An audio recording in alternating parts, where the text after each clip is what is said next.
Good morning, everybody. I hope this video finds you well. Today, I want to talk a little bit about the do-it-yourself DIY teleportation device. This is the device number 1. It's the portal. And in this case, I want to talk about the importance of the timing of how you enter the portal. Star Trek is pretty cool. You see people walking into the portal and then Scotty goes over and presses a button and beams them up. Well, this portal doesn't work that way. Instead, you have to synchronize your movements. You have to synchronize when you enter the portal at the exact moment. Basically, as a rehash about this portal, you are essentially walking into an extreme magnetic field. Many, many, many Teslas. And when you walk into this magnetic field, the magnetic field is so strong that you your attributes, your being, the quanta associated with who you are is suspended. Now, so when you walk into the field, the quanta that is associated with who you are is carried with you as you walk into the field. And then as you're in that field, you are still there. It is still you. It is still everything about you. But at that moment when you enter the field and you suddenly modulate that field to a slightly, well, you can do it radically, but to a slight change, you will exit the field in a new reality, a new world line, to use the science fiction term. The timing is critical because the switchover point has to occur when you're inside this portal. If you switch over early, well, actually, it's pretty forgiving, to be honest with you. If you switch over early, I don't think there will be too much in the way of drop-off. If anything, there'll be very little change that you'll experience. If you switch on too late, however, you'll certainly be in the desired world line parameters that you have set up. So that's all well and good. So the good news is this is very forgiving, but you do have to know how it's working and how it goes. Now, the mechanism, the device that creates this magnetic bath that you walk into is a very large device because, after all, you have to walk through the flux gap. So it's very large. And because of its size, you can't have a continuous operation of this device. It's better to obtain electricity, charge up some capacitors, then discharge the capacitors through this flux in a sequence usually, and it would be a charge, discharge, charge, discharge, charge, discharge. So basically, that way you're not going to blow out all the energy in your town and community by running this darn thing. Okay? So now, when you're charging up this device, when you're charging up this large magnetic field, it's going to be a little noisy just because of the size of it. The size of it's enormous. It's the size of a house. So it's going to make some noise. You're going to feel a rattling of the ground as it fires up. And as you walk into this field, you're going to feel the vibrations. All right? It will sound like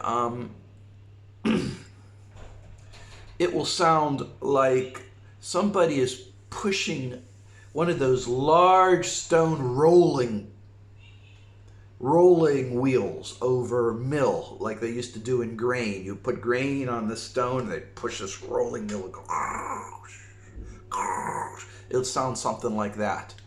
Only as you get closer to the field, you'll feel the vibration, because it's a localized vibration. It'll the vibration and the noise effects taper off in a exponentially decreasing manner. So as you get closer to it, you're going to start feeling it. Now, when I was in the Navy, we used 2 staging lines.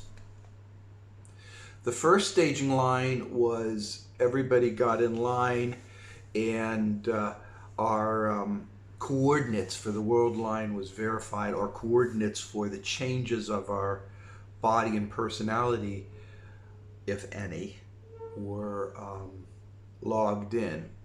And this was done on a clipboard.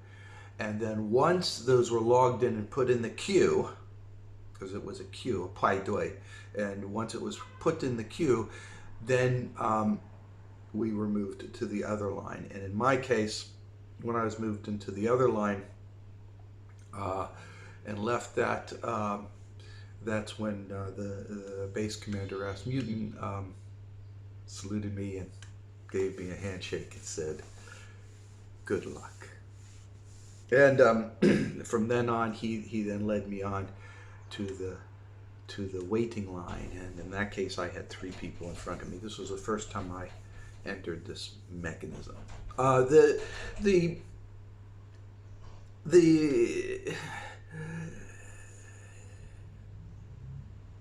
that point in time, you don't deviate from anything. I had a seaman beside me.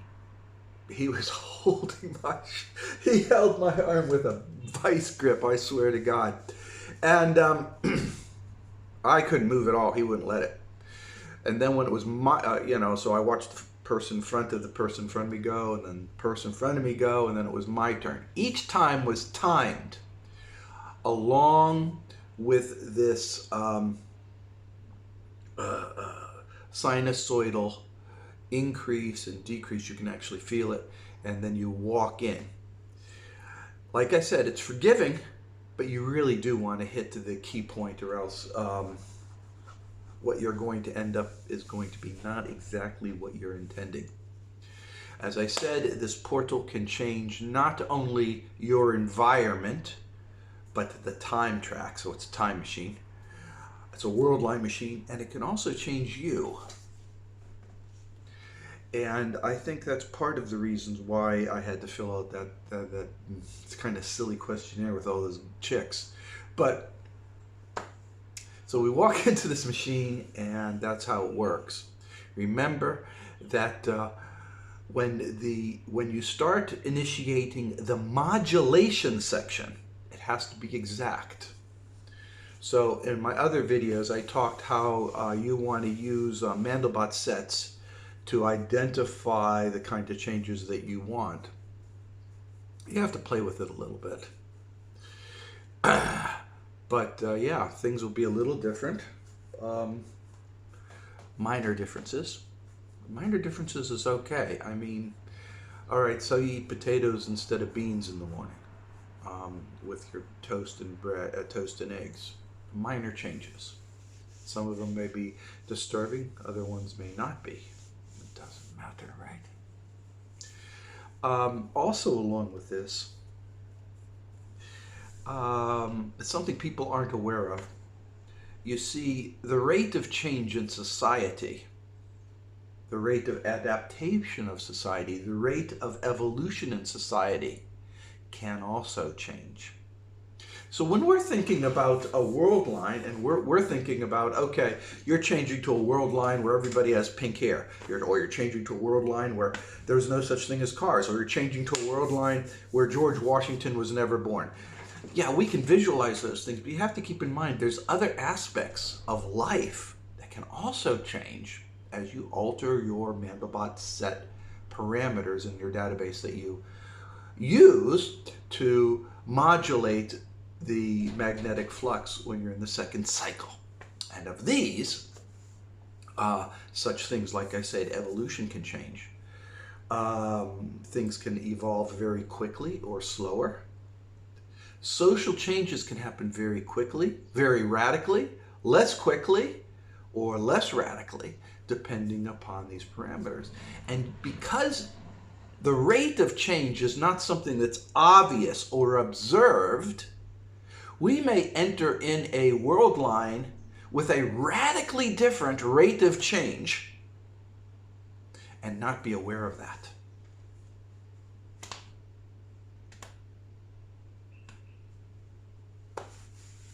And one of the things that I argue is the current contemporaneous situation that we find ourselves in is partially due to a alteration in the rapidity of rate of change, for good or for worse. So remember, essentially you're walking into a magnetic field generated by this massive mechanism, and it's massive because you have to walk through a air gap, a flux gap of sufficient size that you can actually physically walk into it. Because of that, it's an enormous piece of equipment, and it is going to require a lot of electricity. Therefore, you need to store that electricity so it doesn't cause outages. This is done through a series of capacitors. So you're charging up the capacitors continuously, but the capacitors ramp up and discharge, ramp up and discharge, ramp up and discharge in a cycle. That provides the magnetic flux that you walk into. As it ramps up, it's just plain magnetic flux. On the second part of the cycle, you modulate that flux using coordinates based upon your predetermined alterations to the Mandelbrot sets that you get, obviously, from your geomagnetic flux sensor. And as I said before, the more flux sensors you have, the more accurate readings you're going to get, but you can't move them. If you move them, you're going to start from scratch. And that's this little discussion here. What's the key takeaways? Well, I've discussed this before in various ways. I personally believe that the best way to alter your life is to use prayers and affirmations in association with being a good person. And that is a kind and softer way to control your life. This methodology is a blunt force methodology that can send you to radically different environments. It's been my experience that people do not like change. It's been my personal experience that anything change, whether it's good or bad, people don't like it. So I always advise, do affirmation prayer campaigns and just be a good roundabout person, be a Rufus, because being good and kindness and helping other people is what the spark that lights up the changes in your life to your satisfaction. However, if you use this mechanism now, it's going to probably send you off into whatever environment without any prep work. Suddenly you're at A and then boom, you're at M, okay? And that might be discomforting or disquieting unless you're prepared for it. So keep that in mind.